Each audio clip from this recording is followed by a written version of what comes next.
There's a moment, subtle but sharp, when a woman begins to pull away. Maybe her responses shift from curious to cold.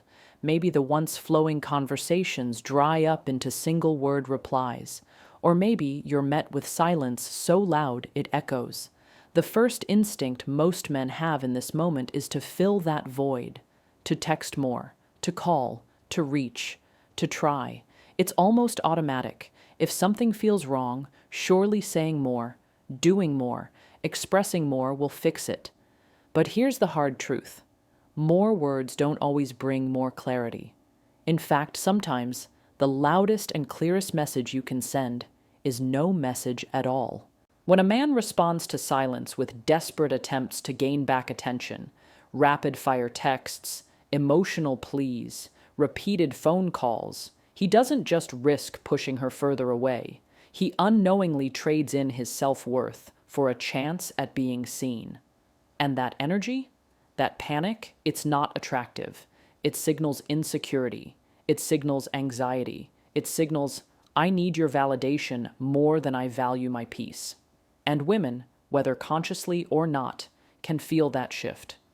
They begin to see you not as the calm, grounded man they once felt drawn to, but as someone whose emotional balance is dictated by their approval.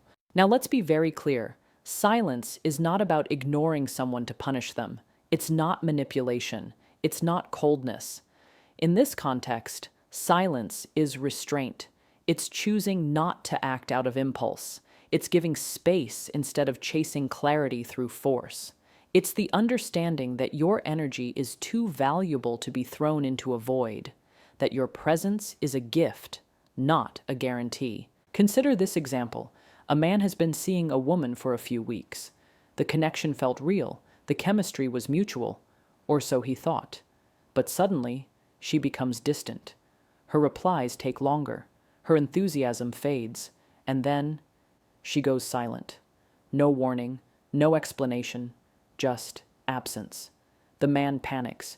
He sends one text. Hey, you okay? No reply. A few hours later, another. I noticed you've gone quiet. Did I do something wrong? Still nothing. The next day, he tries again. I really liked spending time with you. I don't know what happened, but I'm here if you want to talk. Now, from the outside looking in, it might seem like he's just being honest, transparent, and emotionally available. But to her, and more importantly to himself, this pattern is deeply revealing. He's trying to earn a response. He's trying to perform worthiness. And while there's vulnerability in that, there's also a subtle desperation, a reaching, a lack of self-possession. She doesn't feel pulled toward him. She feels pressure. Now let's flip the script. Same scenario, but after noticing the change in her behavior, the man pauses. He waits. He reflects. He sends one message. I noticed some distance. I respect space when needed. I'll leave the ball in your court. Then, silence. He doesn't text again. He doesn't chase. He continues his life. He remains grounded, engaged with his goals, and emotionally steady. What does that say to her? It says, I'm observant, I care, but I won't abandon my dignity for anyone. That silence, delivered with poise and self-respect, often says far more than any explanation could. Because here's the deeper reality. People, especially women, aren't just listening to your words. They're watching your patterns. They're sensing your energy. They're noticing if your actions are rooted in self-respect or self-abandonment. When a woman distances herself and you respond with calm silence, not anger, not pleading, you shift the dynamic completely. You stop seeking approval, and instead, you anchor into your power.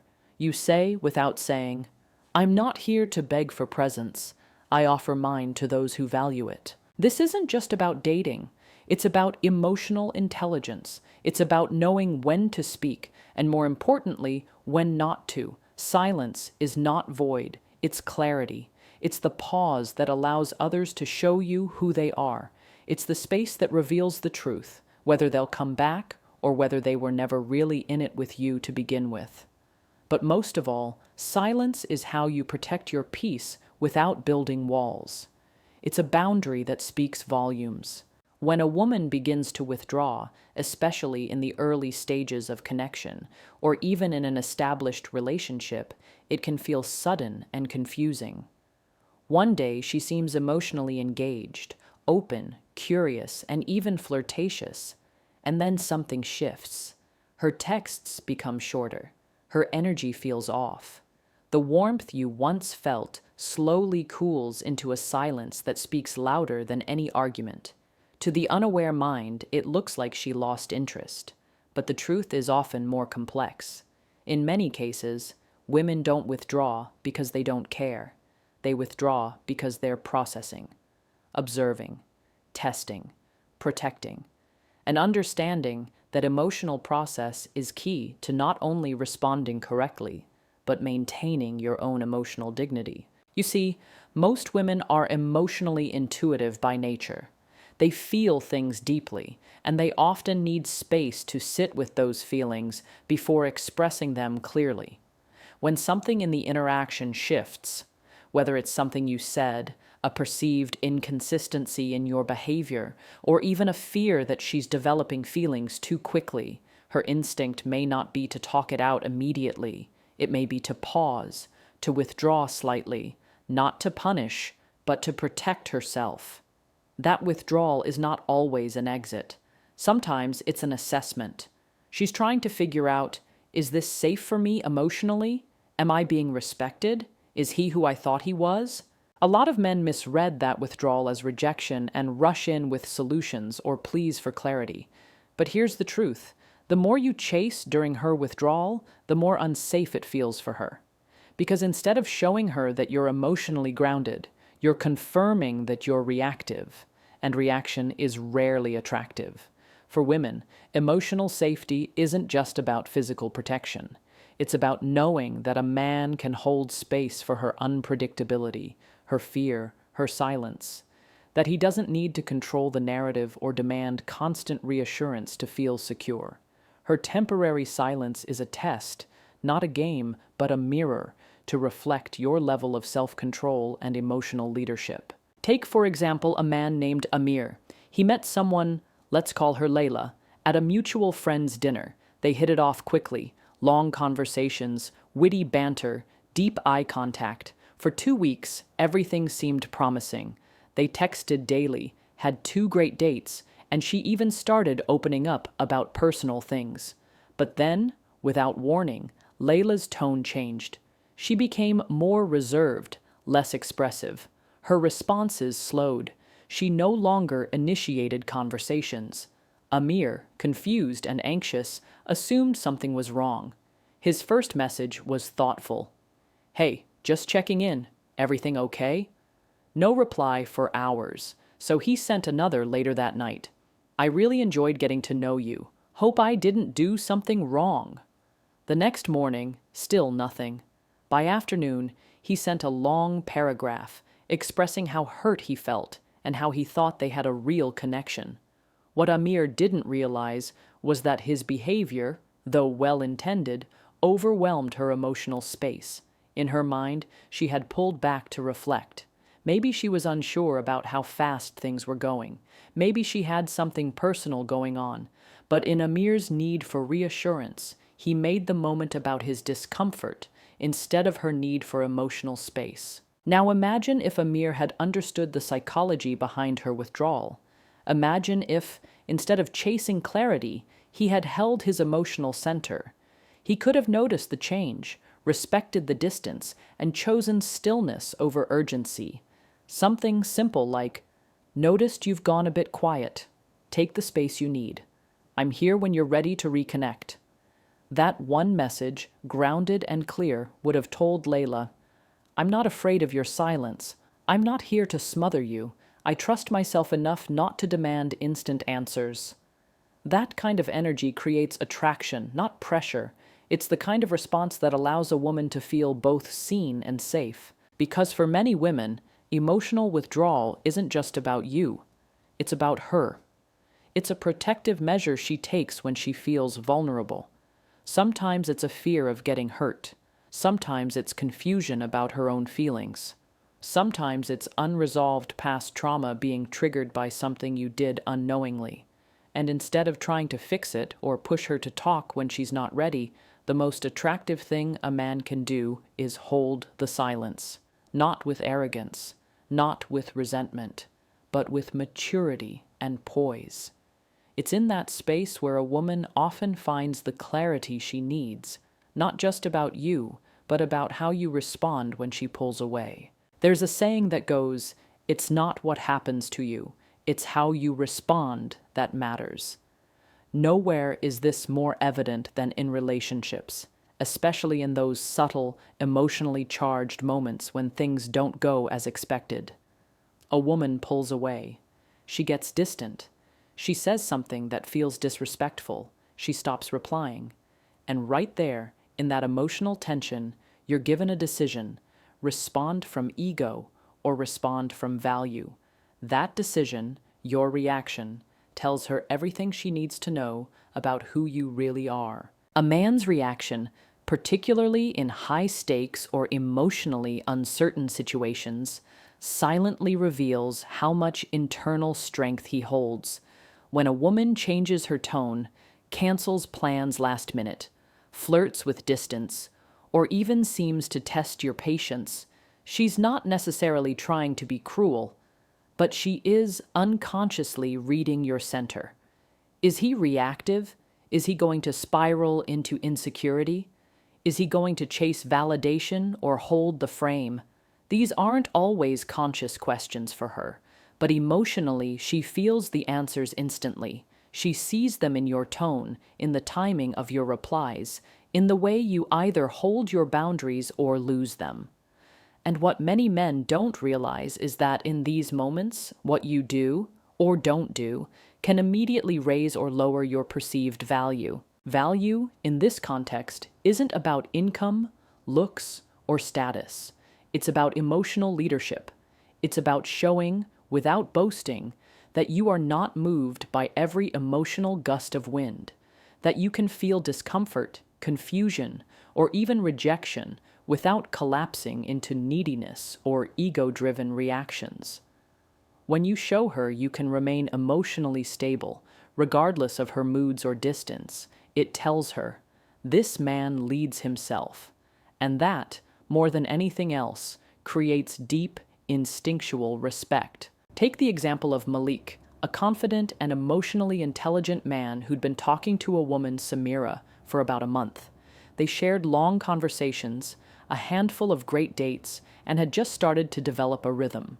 One evening, they made plans to meet. Just a few hours before the date, Samira texted him, "Hey, something came up. Can we reschedule?" No explanation, no apology, just that. Now Malik had options. He could fire back with frustration, expressing his disappointment. He could ignore the message to teach her a lesson. He could even try to guilt her into feeling bad. All of those would be reactive, and all would lower his value, even if he didn't realize it in the moment. Instead, Malik took a breath. He waited a few hours, not to be passive-aggressive, but because he had a full life beyond dating. When he did respond, it was calm and composed. "No worries. Hope everything's all right. Let me know when you're free again, if you're still interested." That message was light, but it had weight. He didn't scold. He didn't chase. He didn't demand. He simply reaffirmed his boundaries and left the door open, if she chose to walk through it. His response communicated volumes. It said, "I value your time, but I value mine too. I'm not here to compete with chaos. I'm here to build something with someone who chooses me consistently."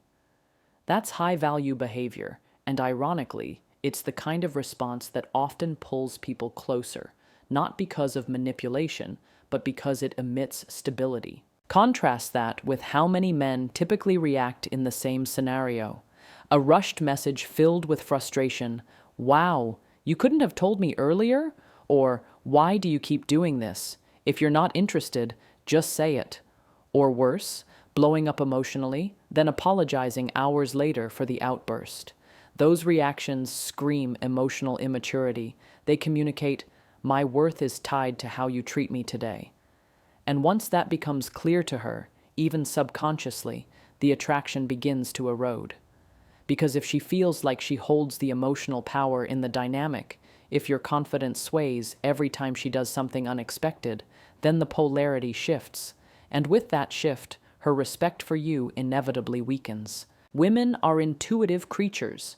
They don't always test you with direct confrontation. Often, they test you with subtle behavioral shifts, with silence, with late replies, with unexpected tension. And they're not doing it to hurt you. They're doing it because, instinctively, they need to know if they can emotionally trust you. Not just in the good times, but when things get uncomfortable. Can you hold yourself with calm? Can you lead with clarity?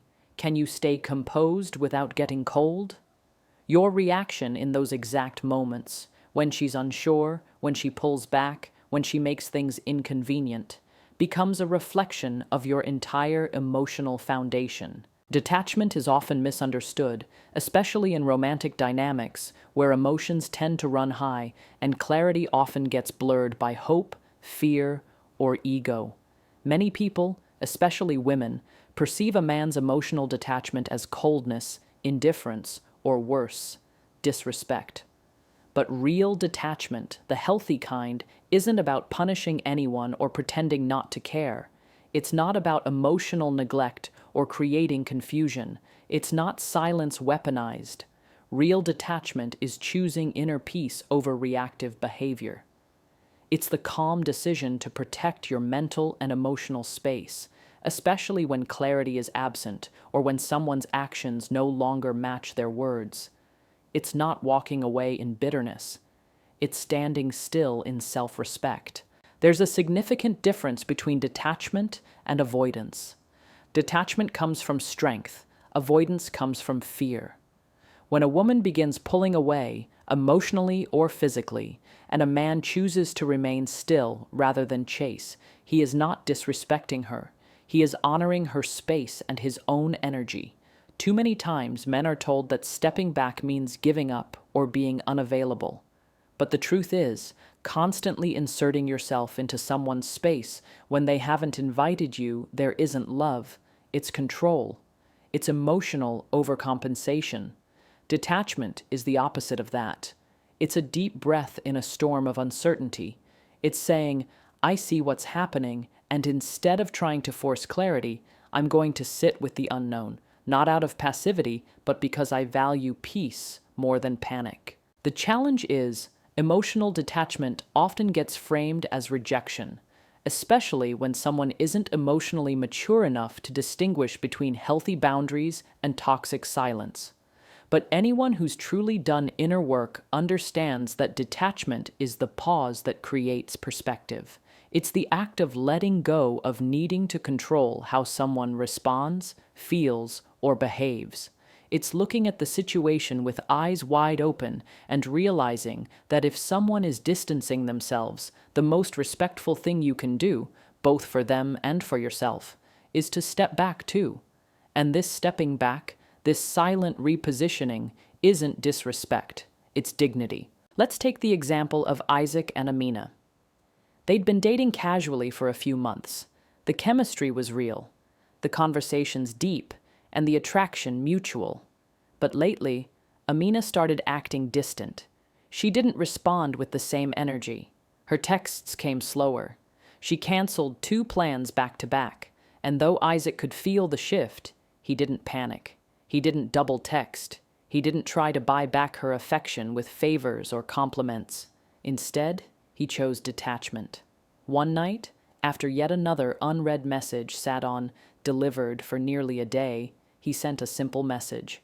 You've been quiet. I respect your space, so I'll give you some. Reach out if and when it feels right. And then, nothing. No follow-up. No emoji to soften it. No late-night calls. Just space. To someone who's emotionally reactive, that silence might seem cold or even passive-aggressive.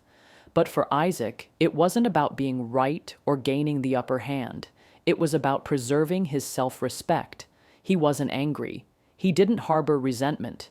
He simply accepted the emotional temperature of the moment and refused to make it about chasing or convincing. That's detachment.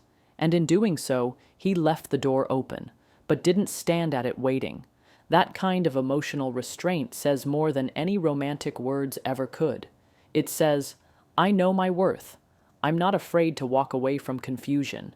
I don't need to manipulate you into clarity. The most powerful thing about detachment is that it allows the other person to come forward on their own terms, if they want to. And if they don't, that silence is your answer. Detachment doesn't require anyone to explain themselves. It doesn't seek closure from the outside. It creates its own closure through acceptance. And that is a strength most people aren't taught. They're taught to over-explain, to fight for answers, to equate effort with worth. But real self-worth understands that not all distance needs to be closed. Sometimes it needs to be honored. Sometimes pulling back isn't you abandoning the relationship, it's you protecting the relationship you have with yourself. In that light, detachment becomes one of the highest forms of respect. It says, I won't demand energy you're not willing to give. It also says, I care about this, but not more than I care about myself. That's not emotional cruelty. That's emotional maturity. When you're detached, you no longer need to beg, plead, or perform. You're no longer trying to bend someone's will or convince them to stay. You're simply observing, responding with grace, and choosing not to internalize their uncertainty as your unworthiness. There's a fundamental misunderstanding when it comes to romantic relationships, especially in the early stages, during emotional pullbacks, or after attraction begins to fade. Most people are taught that if someone is slipping away, the right response is to do more. Text more, call more, show up more, explain more, convince more. But in truth, one of the most powerful forces in attraction isn't effort, it's absence. When done intentionally and not from a place of manipulation or ego, absence creates the exact emotional gap that allows desire to be reignited. It offers space for someone to reflect, miss, and re-feel. Because when presence becomes expected, it loses its impact. But when presence is withdrawn, not in bitterness, but with quiet certainty, it disrupts the dynamic. That disruption can either reset the emotional balance or reveal that there was never any balance to begin with. Attraction is not just built on closeness, it's also built on distance, tension, curiosity, and the unknown. When you are constantly available, emotionally, physically, mentally, you remove the natural push and pull that keeps energy alive. You eliminate the question marks that fuel interest. Presence is beautiful, yes, but when it's never interrupted, it begins to blend into the background. You become a given, not a choice. But when you step back, when your absence is felt, the other person is faced with a moment of truth. That moment is either filled with relief or realization. And it's in that contrast that reattraction either ignites or dissolves. Let's take a real example. Daniel and Zoya had been casually dating for about 2 months. In the beginning, Zoya was highly engaged, initiating conversations, asking to meet, expressing interest freely. Daniel responded with equal enthusiasm, but slowly began to notice a pattern. As he started becoming more consistent, more emotionally open, and more readily available, Zoya's energy shifted. She still responded, but no longer initiated. Their texts felt dry. She became vague about plans, and her enthusiasm seemed replaced with polite obligation. Most men in this scenario would react with more effort, reaching out daily, trying to reignite her interest through charm or sentimentality, clinging to whatever spark once existed. But Daniel chose something else: intentional absence. He didn't cut her off or send a passive-aggressive message. He simply stopped initiating. He matched her energy. He redirected his focus inward, his workouts, his work, his friends, his passions. No dramatic exit, just quiet recalibration. For 5 days, there was nothing. No texts, no calls, no check-ins. On the sixth day, Zoya texted, "Hey, been a while. Everything okay?" That message came not because she was manipulated or provoked, but because she felt the absence. She began to notice the space he used to fill. She began to wonder, was he always that available, and I just stopped appreciating it? The absence forced her into a place of introspection. She had to confront her own fading interest, not with the distraction of his constant presence, but in the quiet reflection his distance created. This is not about playing games. This is about understanding the emotional rhythm of connection. Human beings naturally take things for granted when they're overly familiar. We acclimate, we expect. But when something that was once consistent is suddenly missing, especially when it's the grounded, balanced presence of someone who wasn't needy, it creates an emotional vacuum. That vacuum forces emotional awareness. You can't miss what's always there. You only miss what goes quiet. Absence allows someone to feel your presence in a new way, not through proximity, but through memory, contrast, and emotional significance. What makes absence so powerful is that it shifts the dynamic without needing confrontation. It's not about withholding affection. It's about removing your energy from a place it's no longer being respected or reciprocated. That act alone often causes someone to reflect. Did I misread his value? Was I too comfortable? And in many cases, those questions lead to a resurgence of attraction. Not just because of missing the person, but because of realizing what their presence actually meant. The emotional realization becomes, he wasn't just available, he was valuable. And now I see that. That shift doesn't happen when you're flooding someone with presence. It happens when you remove it and allow your absence to speak on your behalf. The truth is, many relationships don't suffer from a lack of love. They suffer from a lack of space. Constant closeness eliminates the room for appreciation. People need emotional breathing room to reflect on how they feel, not how they're supposed to feel. When you're always available, you give them no space to notice what they're losing. But when you detach with grace, when you disappear without drama, you become a mirror, reflecting not just your value, but their own level of readiness to receive it. Respect is not something you demand from others with your voice. It's something you communicate through your behavior. It's not in the words you say about yourself, but in the standards you uphold when dealing with others.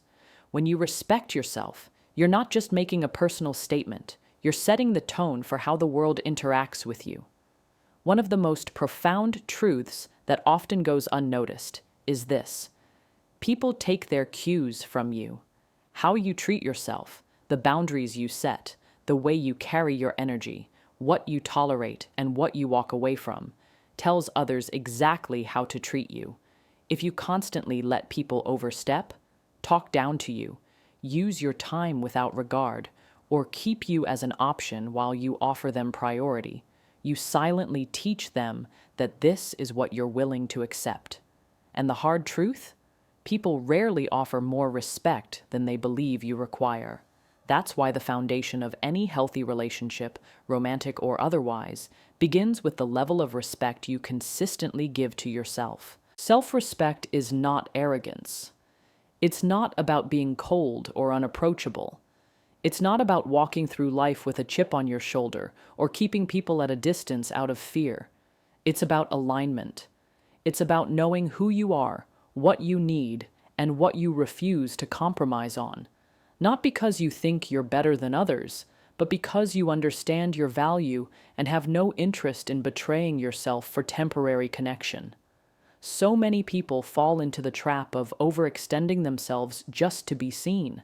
They accept inconsistent attention, vague communication, disrespectful behavior, and even emotional neglect, all in the name of not wanting to be alone.